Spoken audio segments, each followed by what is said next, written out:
Hello,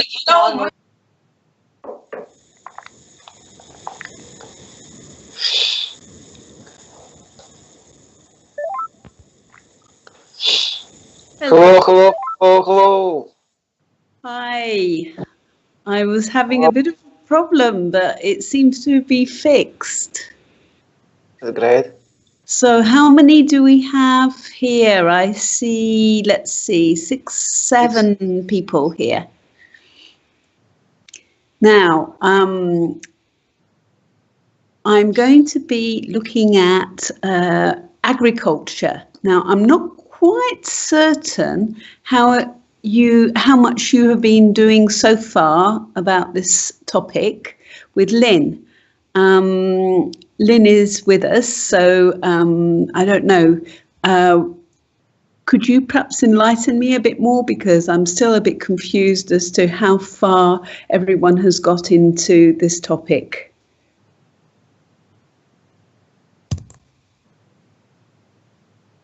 Can you hear me? Yeah, I hear you. Yeah. Okay, so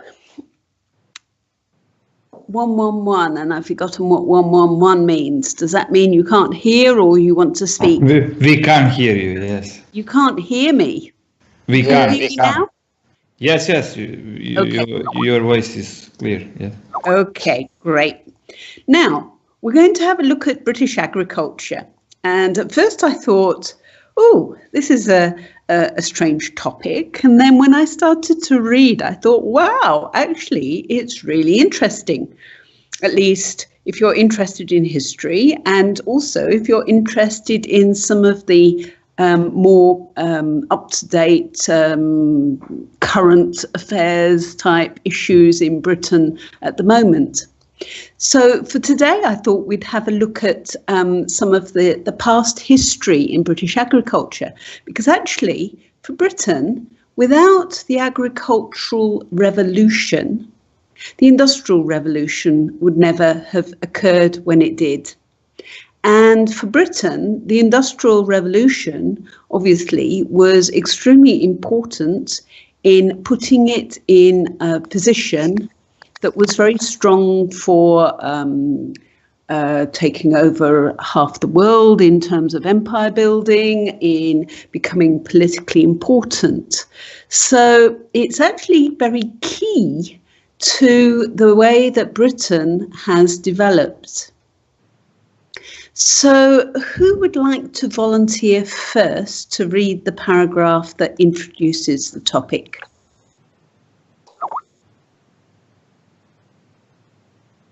No volunteers? I can. I have. Is that okay? So, Dope, would you like to read that first paragraph? Okay.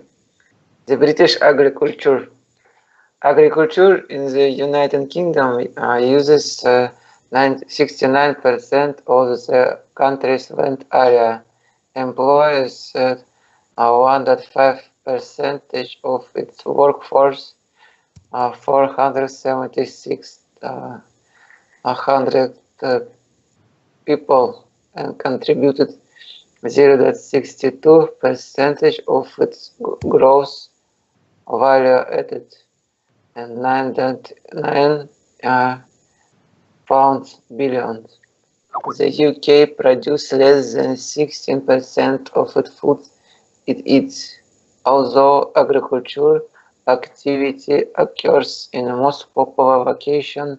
It's concentrated in East Algeria, Grosp, and this southwest livestock of the 2,1100 farm holdings. There is a wide variation in size from under 20 to over 100 hectares.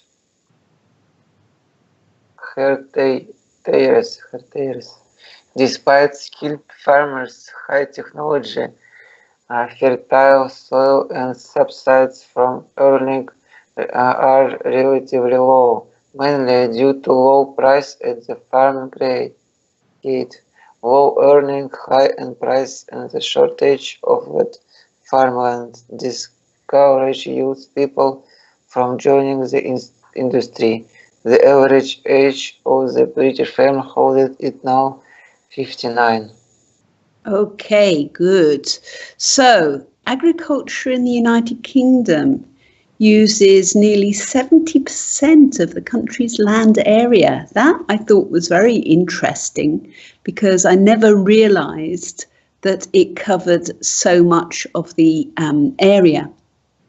It employs just 1.5% of the workforce, which is actually quite a small number of people, and contributes just 0.62 of the gross value added. Now, do you understand what that means? Gross value added. It's an economics term. Profitable. So any ideas what gross value added might mean? Is it brutto? Is brutto English word? No. Sorry? Brutto is that English word? No. Brutal. No, brutal. Brutto. No, it's not. Okay, obviously Sorry, not. I'm trying to find where the word is. Like gross, but I thought that brutto is No. money is like when you on your wage list you can find what your I think I know what you mean, but no, we don't use that in English. So gross, I think, means what you are talking about. So gross is like the total, the whole value without any deductions. So here it's the measure of the value of goods and services, and it's not with any deductions. Yeah. So Britain also only produces less than 60% of the food it eats. I actually think that that's actually quite high. It sounds as if it's only little, because when I think of a country like Nepal, they only produce 30% of the food they eat. And it's an incredibly poor country, which means that it has to import 70% of the food that actually sustain the population. So I think, Dope, you had a little bit of a problem with the names of the areas. So East Anglia, okay, East Anglia, that's where I actually come from. It's a very flat area in the south east, just north of London. In fact, Essex actually edges onto London. And Essex, in fact, is very famous for its its corn, its wheat, and dairy cows. The southwest, we talk about the southwest when we're referring to Devon and Cornwall. So the bit of the British Isles that sticks out like a bit like a toe towards Ireland. So we've got something like 200,000, 2012, not 2011, farm holdings. And they vary in size from under 20 hectares, which is really small, to over 100 hectares. Okay, hectares. Do you all understand what hectares means? Some distance, measuring. It's a measurement, yes, but are we talking about a distance or are we talking about something else?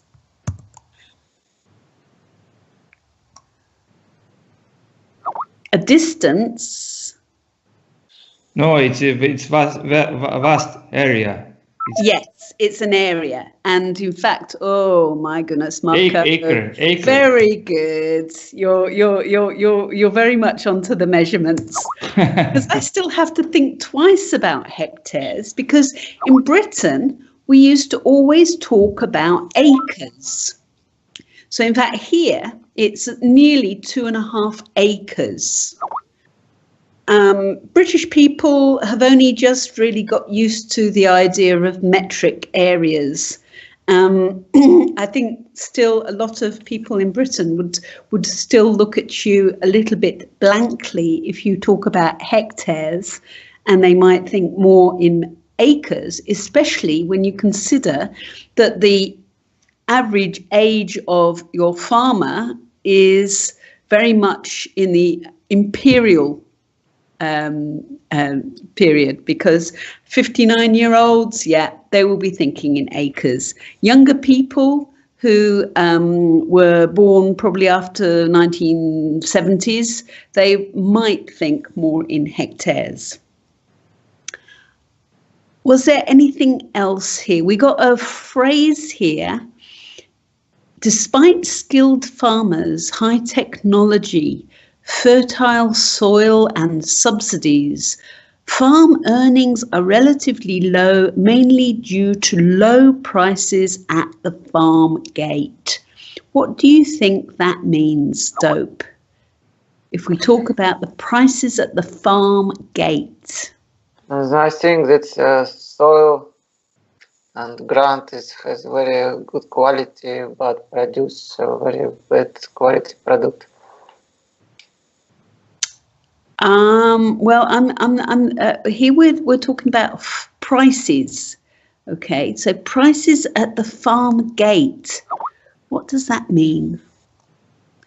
Because it's actually a phrase which is, you should, yeah, maybe you shouldn't look at it too literally. Okay. No, it's mean when, for example, who gathers some gasp and to give to some manufacturer, the price of this goes too low. Yes, yes. I think we're talking about the actual sort of the bottom price, with no profit really. Yeah. Okay. Are there any other words in that paragraph that you weren't sure about? Anyone?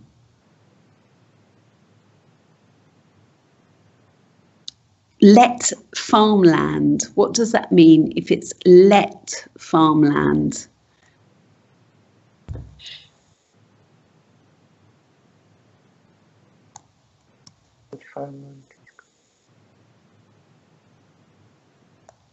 We're going to talk about this. Where did you find it? I can't find it in the it's at the text. Near the bottom.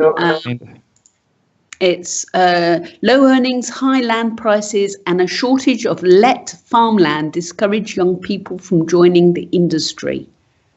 Oh, I don't know. No? Anyone?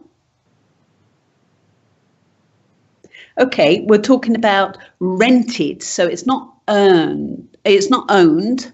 So, in fact, you might see a sign which says "to let" stuck anywhere. It could be a house, it could be a room, it could be land. So it's for rent. Okay, so let farmland. And somebody that is renting land then would be called a tenant. And we talk about tenant farmers. So not just a tenant in a house or a flat, but a tenant on a farm as well. Okay, so let's have a look at the next. This is still very much the introduction. So let's see who's going to volunteer to read the next paragraph. April, are you there? Is April hiding? She was here. She's gone. Okay. Maybe she'll come back later. Shiny, you were calling April, yeah? Shiny, would you like to read this paragraph, please? Yes. Recently, there have been moves towards organic farming in an attempt to sustain profits, and many farmers supplement their income by diversifying activities away from pure agriculture. Biofuels, present new opportunities for farmers against the background of rising fears about fossil fuel prices, energy security, and climate change. There is increasing awareness that farmers have an important role to play as custodians of the British countryside and wildlife. The total area of agricultural holdings is about 171,000 43 million acres, or 183,000 kilo. How do you pronounce it? Okay, including rough grazing land, of which about a third, 6,450.3 million acres, are arable, and most of the rest is given over to grassland.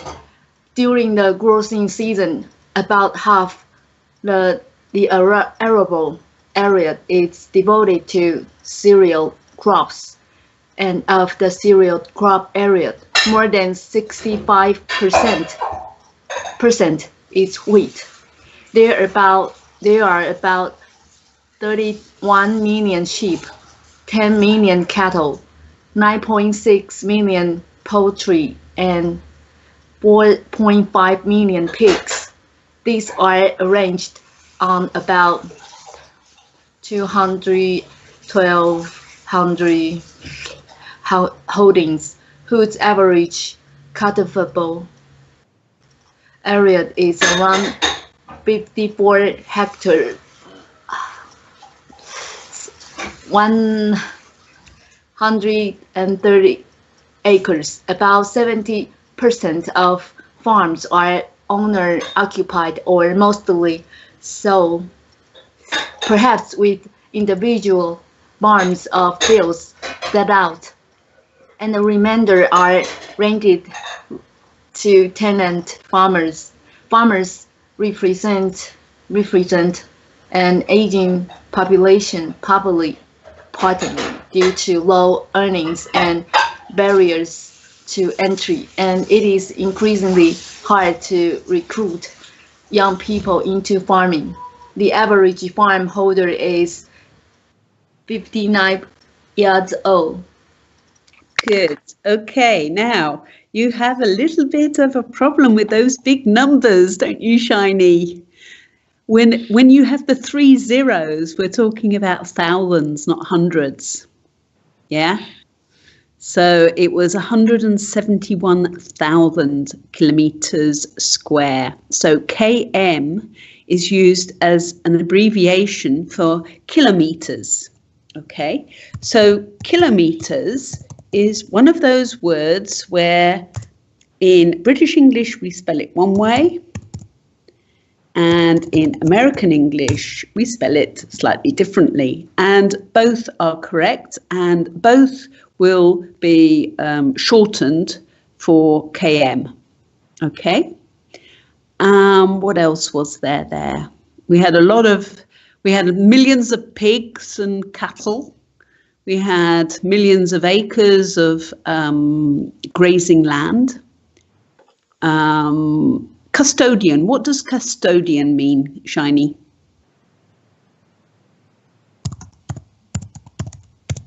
What is a custodian?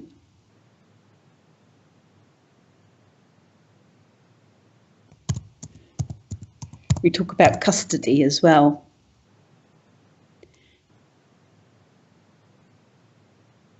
Shiny? Are you there? Yes, just a keeper. Yes, yes. So they protect, they look after the land. So keeper, guardian, something like that. Now I put, I think I sort of added it by mistake, but biofuels, okay? So we're talking about fuels that are not like fossil fuels, coal and petrol and so on, but we've got biological processes. So biogas is something which I know in some developing countries is becoming very important, because basically the fuel can be produced from the shall we say, excrement or shit from the animals, and you now have gas. Okay. Was there any vocabulary that you weren't sure about, Shiny? I know it's difficult when you're reading to actually sometimes to concentrate on what it actually means, but did you understand everything that you read there?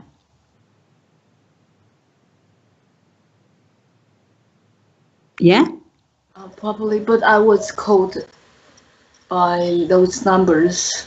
You're caught out by the numbers. Okay. Now, for things like millions, usually it's more typical that we write down the million in a full word. So you see 15.3 million. But for thousands, it's, I think, much more typical that we would write that with the 3 zeros. Yeah. And then if we're just talking about hundreds, the same. We wouldn't write, say, 5 in a number and then 100 in a word. We'd actually, like with 130 acres, for instance, we would write it as a number. Yeah. Okay. Does anyone have any problems with any of the vocabulary there? Barn. What is a barn? Stable. Yeah, stable. It might be used for putting animals or maybe for putting in farm equipment. Yeah. Okay. So, Shiny, you said that farmers are much older in Japan.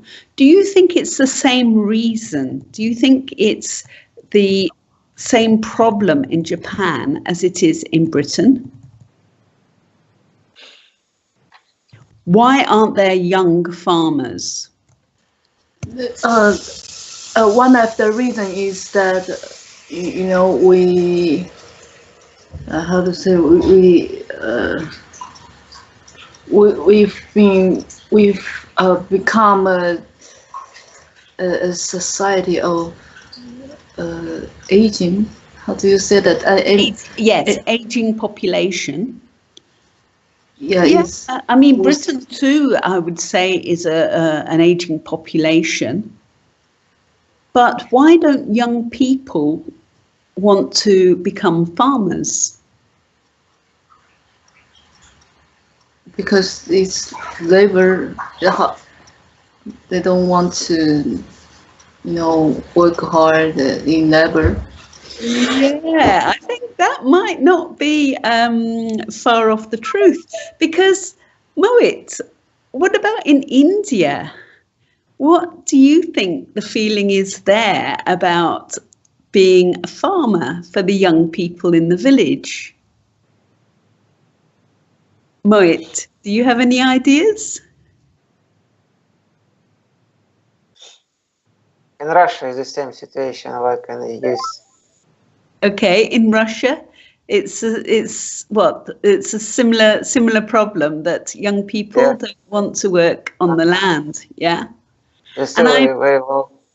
Yeah. Now, Marco, you say they're discouraged, but I don't think anyone's discouraging them. I think it's more to do with the fact that they think that they would be, like Shiny said, they don't want the hard work. That's precisely. It's hard work.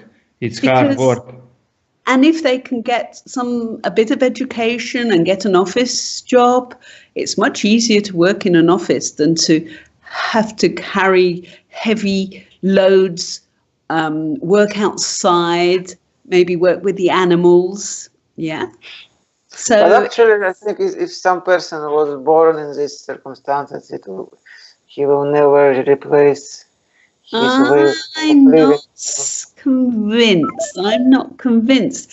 I spend quite a lot of time in Nepal, in the villages, where the biggest problem is that the men are all leaving the village because they don't want to be farmers. They think that they can get more money doing any other job outside. So in a poor country like Nepal, of course, that means that the women are left to do all the farm work. And of course, they can't do as much as the men. They can't do some of the heavier work. Terraces that you see, particularly in India and in Nepal, they take a lot of work to maintain. So I have seen whole villages where the terraces are starting to fall into the hillside and the women cannot repair them. So that means that less land is now being farmed, but then the family is now a bit smaller because the man is either in the city or elsewhere in another country. So this is a big problem that is occurring in the poor countries, but is not unusual because in the rich countries, it's the same problem. Yeah. Yeah. In which countries on land usually work migrants, I guess? Well, that's another interesting phenomena, a very interesting development, because the immigrants who come and work on the farms are prepared to work for very little money, and they are probably going to be working just temporarily. Yeah, they just work for when the harvest needs to be collected. Now, this is one of the things that starts to get quite political, but this is why I say every country needs immigrants, because if they don't have these people to come and help to do the farm work, the people in Britain don't want to be farmers, so who will do the work? Yeah. Okay, can I have another volunteer to read? Mohit, would you like to read the next paragraph since no one's volunteering? Yes, I can. Okay. British farming is intensive and highly mechanized, but the country is so heavily populated that it cannot supply its own food needs.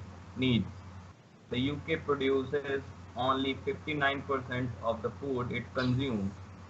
In 2010, it exported €14 billion worth of food, feed and drink, and imported €32.5 billion. The vast majority of imports and exports are with other Western European countries. Farming is subsidized, with subsidies to farmers totaling €3.19 billion after deduction of levies paid in 2010. These subsidies are mostly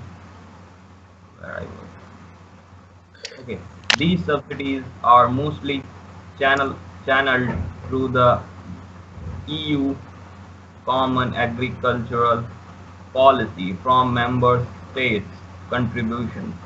UK farmers receive the fifth largest agriculture subsidy in the Europe, with 7% of the subsidy after France and 17%. With 7% of the subsidy after France, 17% Spain, 13%, Germany, which is 12%, and Italy, 10%. There is downward pressure on the subsidies, and on 19th of November 2010. Okay, I sort of chopped it off a little bit there because it started to get a bit boring about the discussion with reducing the subsidies. Now, subsidies are quite a bone of contention. Do you understand what I mean by a bone of contention?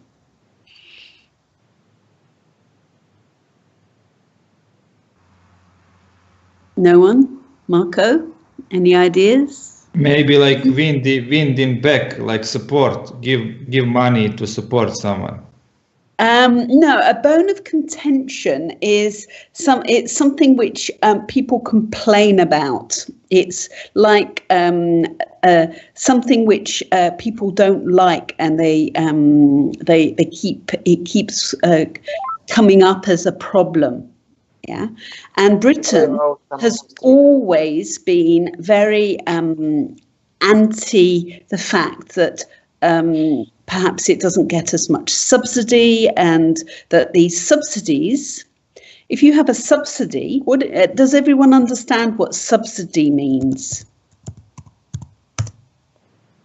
Yes, it's money. Okay, so it's money to encourage the growth of a particular industry, perhaps, and it can sometimes be used to make something cheaper for the consumer, even though it costs more to produce.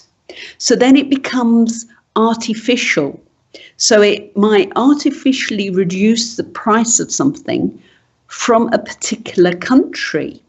So then other countries might start to get a little bit jealous, or they might get upset at the fact that a certain product from a particular country has a subsidy that makes it cheaper. So it's going to make it more attractive for people to buy. And so there's been a lot of politics about these subsidies that have been used to prop up. If you prop something up, yeah, support certain parts of the industry. Yeah. So for Britain, they have often complained about these subsidies. In particular, France receives the most subsidies. Now, France is very agricultural. I'm not sure about Poland, but I think the two countries probably compete as to who is the most agricultural European country. And certainly France is the most agricultural Western European country. Yeah. I can't remember exactly, but I think there's more than it's more than double the percentage of people engaged in agriculture in France. So where were we? I've lost track here.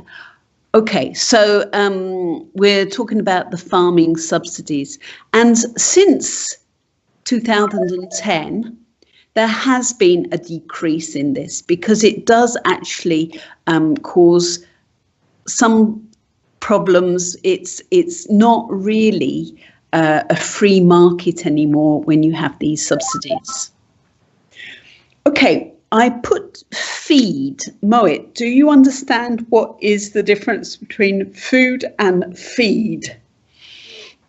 So I think we're about the fifth, sixth line down. In Britain exported 14 billion worth of food, feed and drink. What does the feed mean?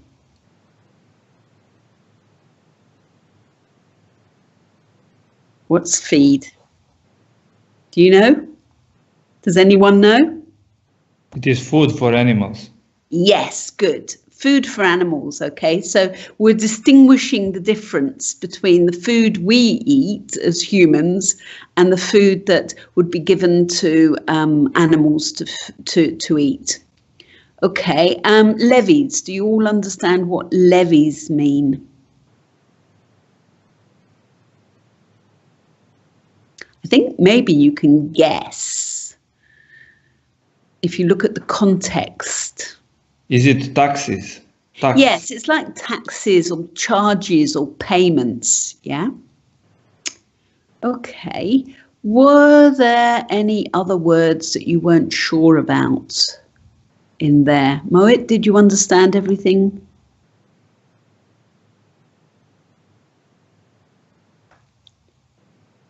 Yeah? Okay. What do we mean about... Oh, wait a minute. I'm looking at the next... Oh no, intensive farming. Yes, that was the other one that I wanted to ask you about. What does that mean?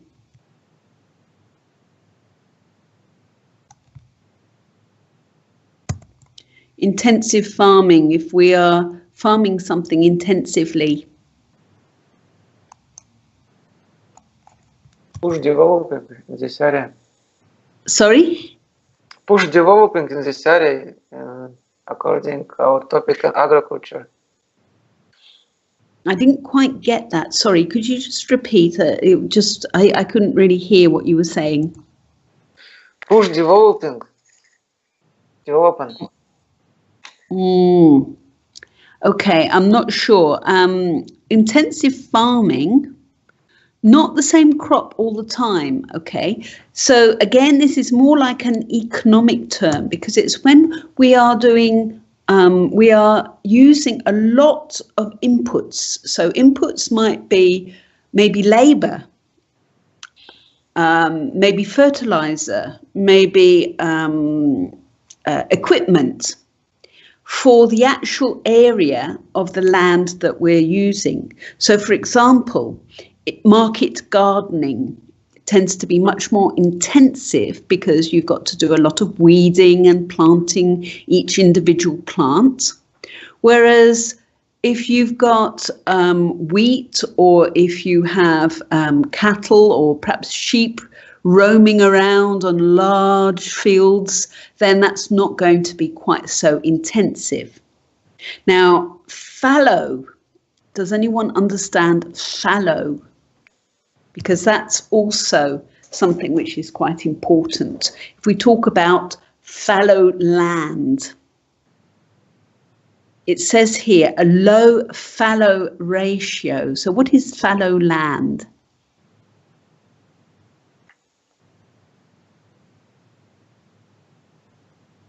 No?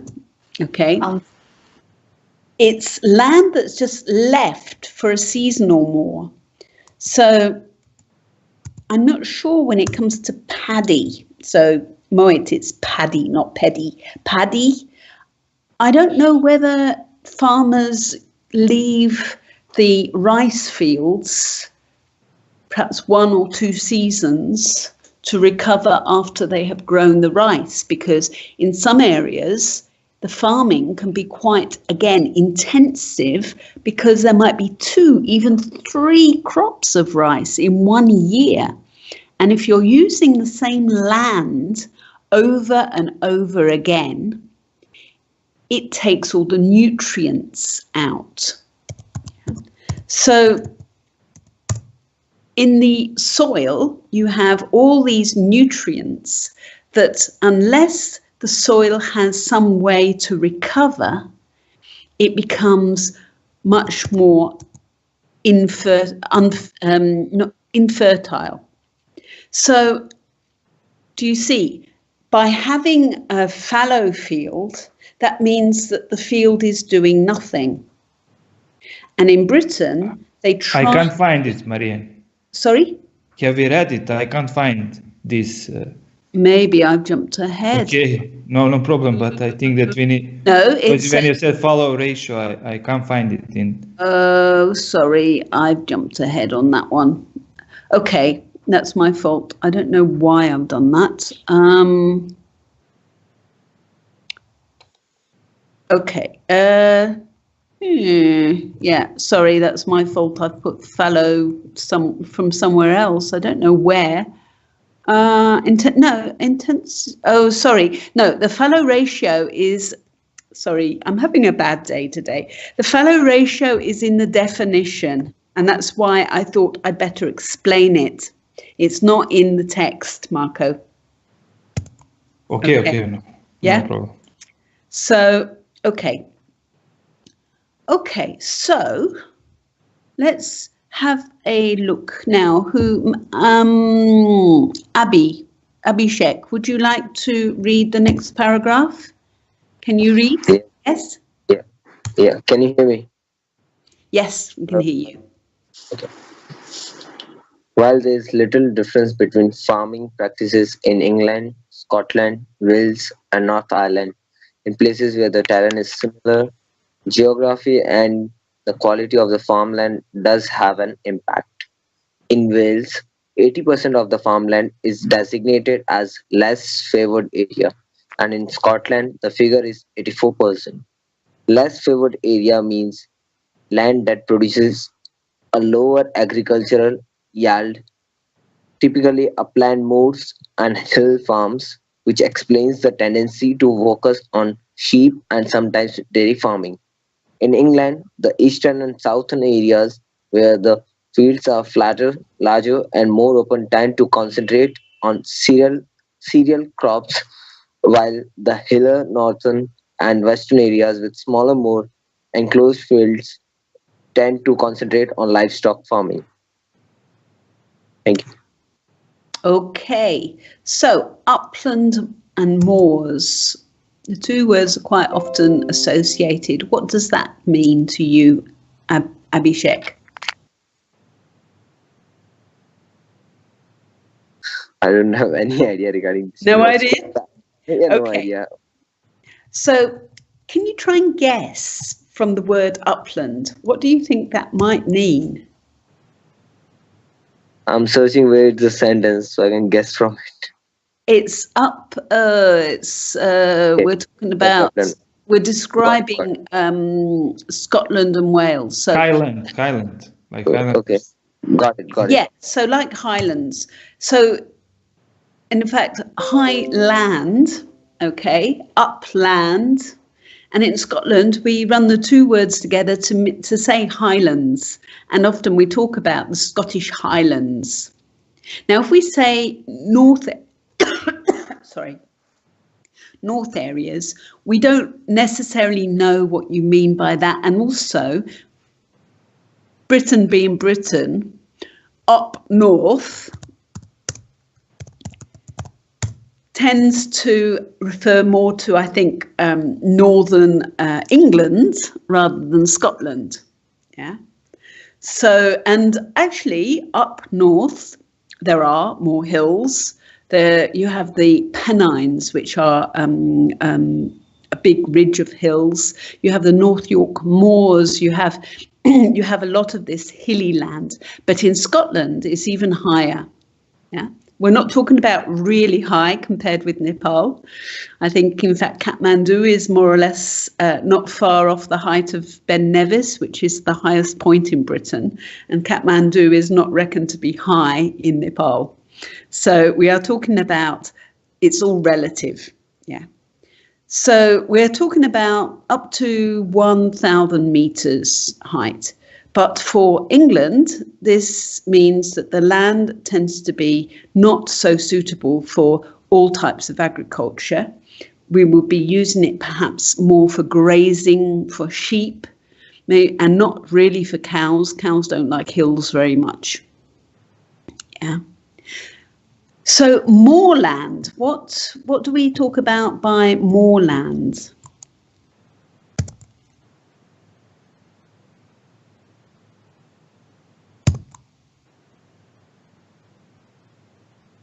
Because in Britain we have lots of moors. I think I mentioned, okay, Yorkshire moors, particularly famous. If anyone's read Conan Doyle. Conan Doyle, he mentioned about Sherlock Holmes, about moor. Yes. I think that it's no, you can't plant there because that's right. You can't really plant things there. The weather also tends to be much colder, and the soil tends to be much poorer. So moorlands, and we've got different words here: savannas, shrublands. Montane, okay, can you guess what that might mean? Because this is one of these words that the English has borrowed from the French. What does it look like? What can you guess it might mean? Montane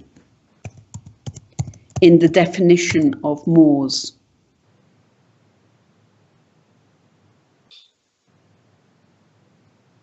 Yes, related to mountain, okay. So you've got acidic soils. So I think heather and the plant life that grows on moors is very limited. Yeah. Okay. Now, we haven't really so far got much into the history. So I want to at least make a start on this, history being my passion. Now, this part here is the prehistory. So Reem, would you like to read? Can you read for us? Yes, but I'm not sure for the connection. Do you hear me? Yes, we can hear you very well. Yes. History. Farming was introduced in British Isles between 5000 BC and 4 and 15,000 BC from Syria after a large flakes of Muslitic people, and following the end of Don't worry, they are very hard words. Yes. Pleistocene epoch. Pleistocene epoch. It took 2,000 years for particles to extend across all the isles wide, and barley were grown in small pollets near the family home. Sheep, goat, and cattle come in from mainland Europe, and pigs were domesticated from poor already living in forests. There is evidence of artificial and hunter geyser meeting and trading with one another in the early part of Neolithic. Neolithic. Neolithic. Neolithic.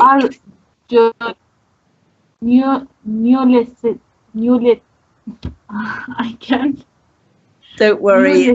Yes.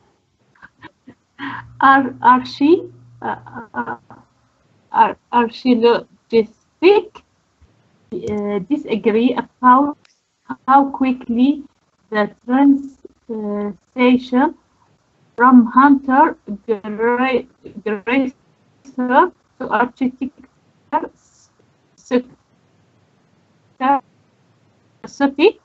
took. Sorry, you were breaking up there. Okay, that actually had some quite difficult words in it, especially because we're talking about some of the prehistoric sort of periods. So we've got Mesolithic, Pleistocene, and Neolithic. So these were periods in time that were a long, long time ago, prehistoric. Yeah. So this is like where agriculture actually originated from. So it took something like 2,000 years for farming to spread across all of the isles. So do you understand what is meant by all of the isles? What can you guess that might refer to? What isles are we talking about?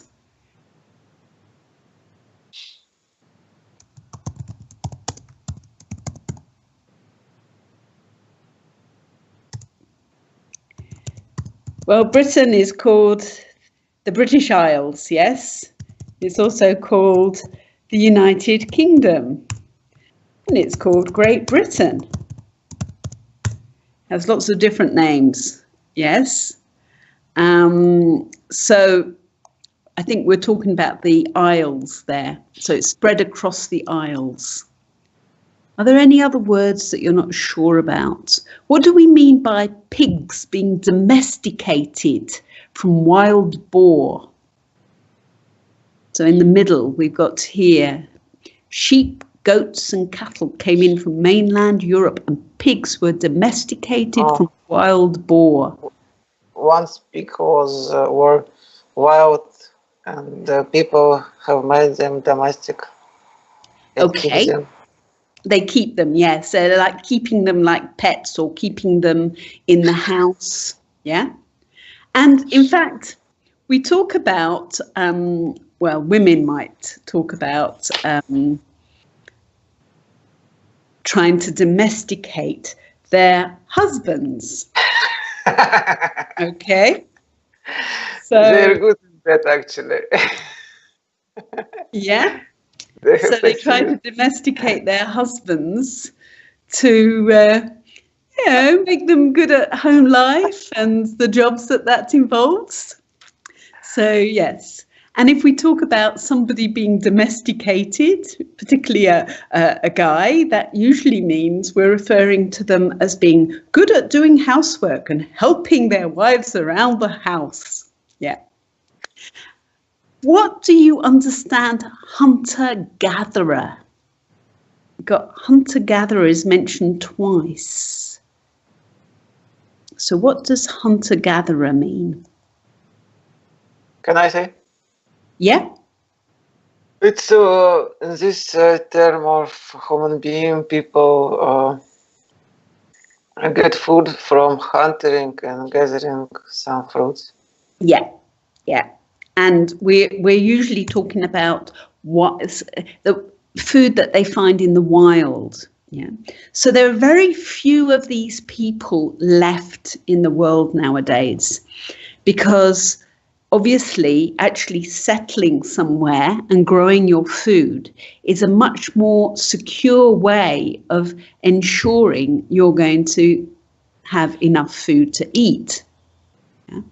Now, I visited an area in Nepal where the last hunter-gatherers live, but I didn't really see very much evidence of their hunter-gathering, because also most societies nowadays prefer people to be settled in one place.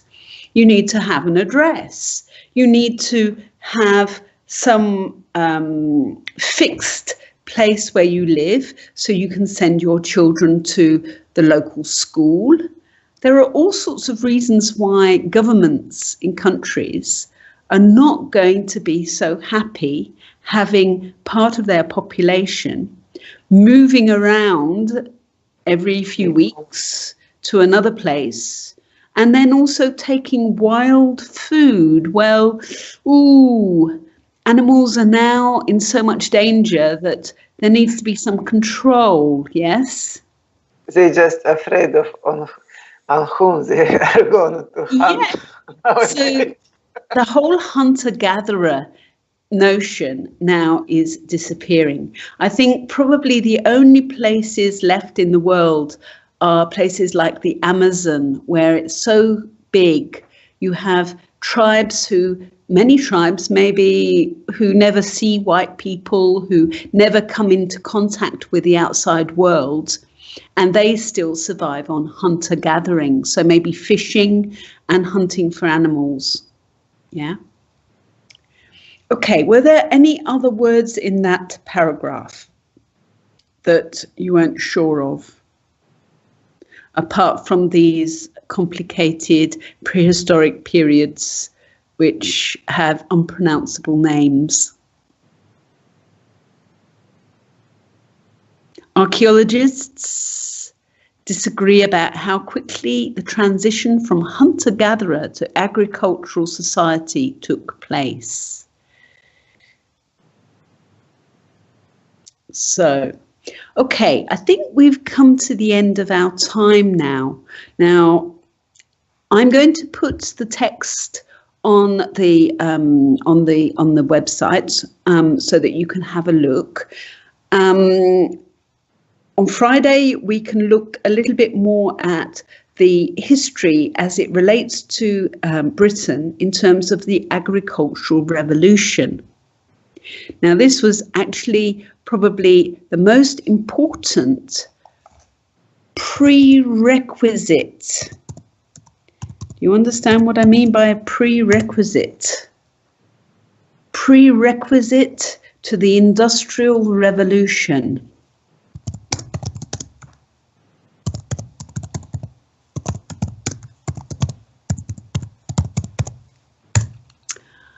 And in a way, you could call this a little bit of a hobby horse of mine. Do you understand what hobby horse means? Marco, have you come across hobby horse? Yes, predecessor, not quite, but like something that is needed before something can happen. So pre means before, yes? So you could say that it was a period that was like a predecessor. It occurred before the Industrial Revolution, Marco. But does anyone know what I refer to as a hobby horse? Well, yes, maybe it's, I don't know, but maybe it's like your cup of tea you like. Yes, you enjoy. That's a very good phrase. It's my cup of tea entirely, because history was my subject, but more importantly, this sort of history. Anyway, we'll have to wait until Friday. On Wednesday, we're going to talk about a movie. So Lynn has to go off to Kitely, and we'll sign off now until Wednesday. Okay? Okay. It was a great topic.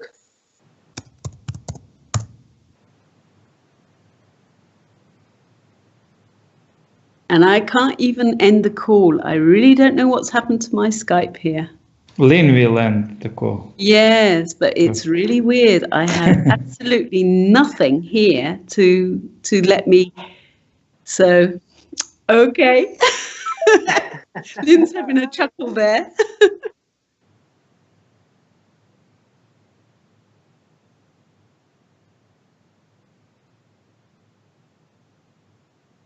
Okay. Okay.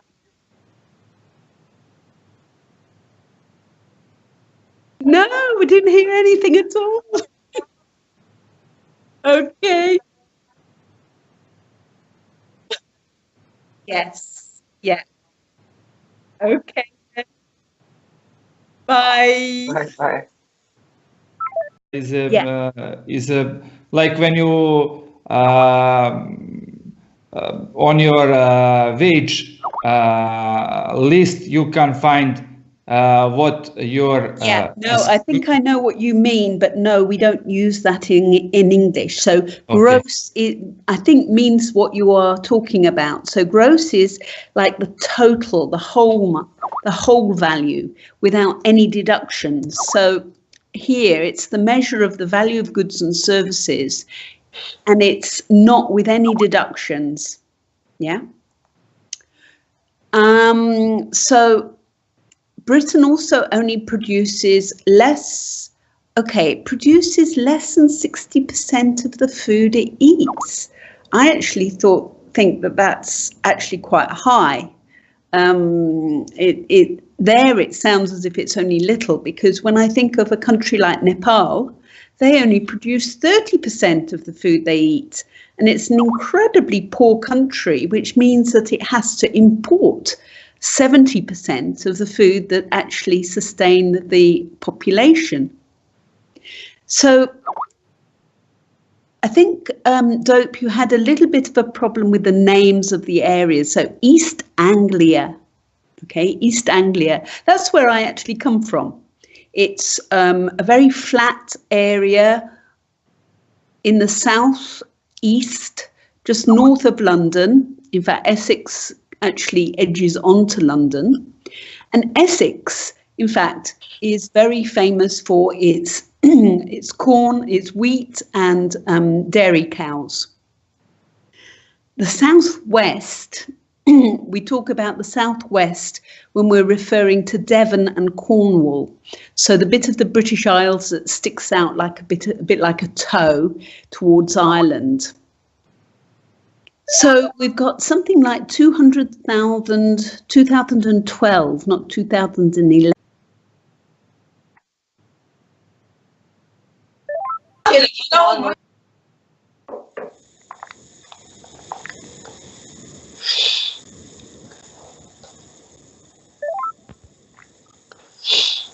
Hello, hello, hello, hello. Hi. I was having a bit of a problem, but it seems to be fixed. That's great. So how many do we have here? I see, let's see, 6, 7 people here. Now, I'm going to be looking at agriculture. Now, I'm not quite certain how much you have been doing so far about this topic with Lynn. Lynn is with us, so I don't know. Could you perhaps enlighten me a bit more, because I'm still a bit confused as to how far everyone has got into this topic.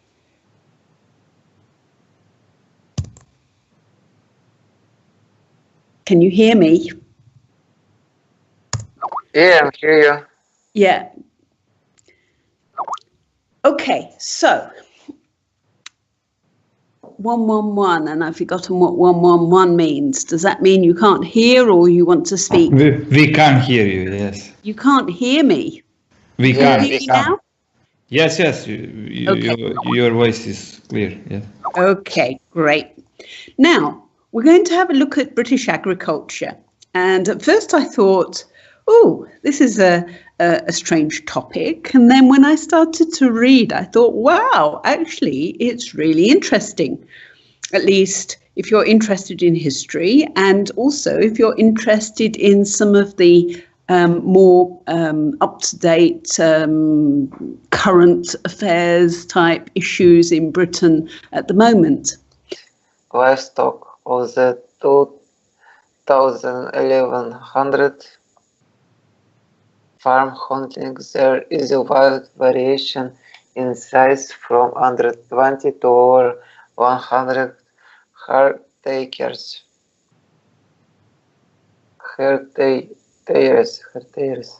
Despite skilled farmers, high technology, fertile soil and subsidies from earning are relatively low, mainly due to low price at the farm gate, low earning, high end price, and the shortage of wet farmland discourage youth people from joining the industry. The average age of the British farmholder is now 59. Okay, good.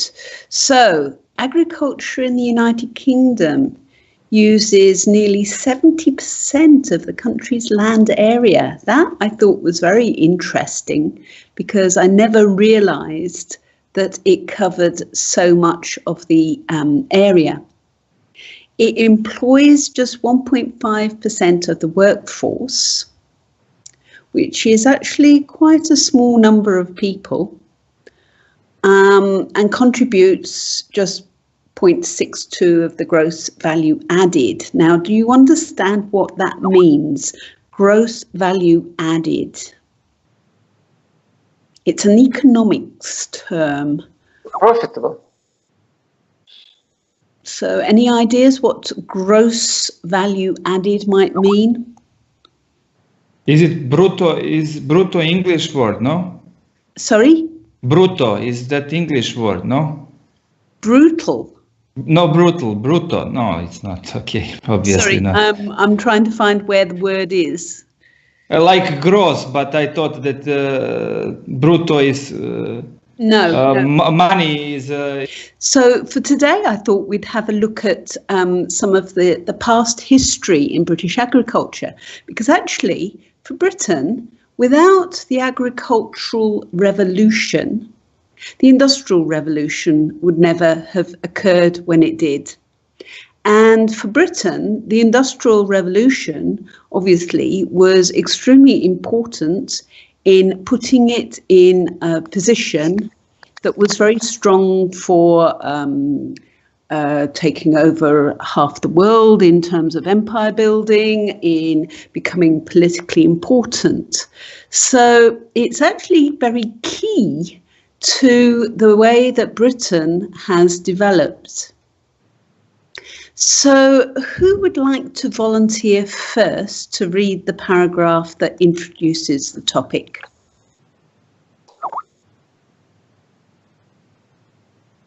No volunteers? I can. I have Is that words. okay? So, Dope, would you like to read that first paragraph? Okay.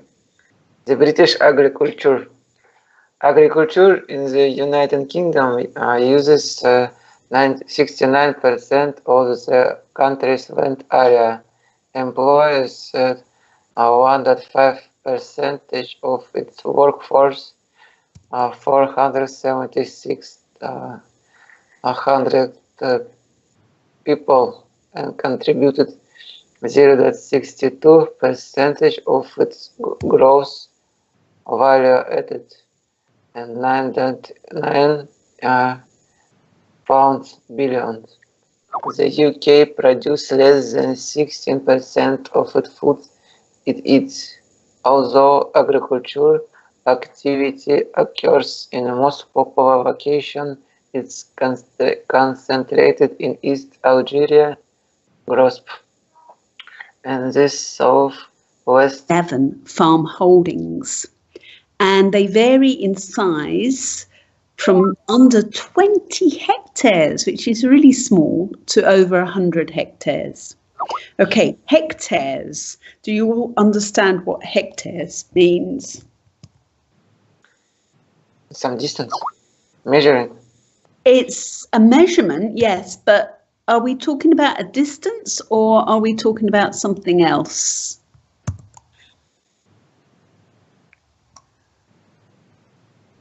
A distance? No, it's vast area. Yes, it's an area, and in fact, oh my goodness, Marco, acre. Very good. You're very much onto the measurements. Because I still have to think twice about hectares, because in Britain we used to always talk about acres. So in fact here it's nearly 2.5 acres. British people have only just really got used to the idea of metric areas. I think still a lot of people in Britain would still look at you a little bit blankly if you talk about hectares, and they might think more in acres, especially when you consider that the average age of your farmer is very much in the imperial period, because 59-year-olds, yeah, they will be thinking in acres. Younger people who were born probably after 1970s, they might think more in hectares. Was there anything else here? We got a phrase here. Despite skilled farmers, high technology, fertile soil and subsidies, farm earnings are relatively low, mainly due